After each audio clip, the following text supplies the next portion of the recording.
नमस्कार मंडळी, आज आपण बनवणार आहोत भोपळ्याचे पराठे। त्यासाठी स्वच्छ धुवून घेतला आहे भोपळा, साल काढून किसून घेतला आहे। गव्हाचं पीठ, बेसन पीठ, थोडं तिखट, मीठ, हळद, आलं लसूण पेस्ट, धणे जिरे पूड, ओवा, तीळ हे छान टाकून घेतलं आहे आणि छान असं पीठ मळून घेतलं आहे। पाणी न घालता पीठ मळून घ्यायचं आहे। थोडी मी कोथिंबीर देखील यामध्ये ॲड केलेली आहे चिरून।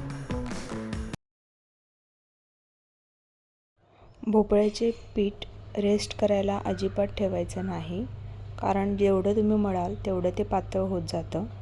त्यामुळे लागलीच ते पराठे करायला घ्यायचे। भोपळ्याचे पराठे अगदी सॉफ्ट असे होतात। तुम्ही पुढे व्हिडिओमध्ये बघू शकाल किती सॉफ्ट हे होतात। अशा नवनवीन रेसिपीसाठी मला सबस्क्राईब करून ठेवा। चला तर भेटूया नवीन व्हिडिओमध्ये। चला तोपर्यंत बाय बाय, थँक्यू।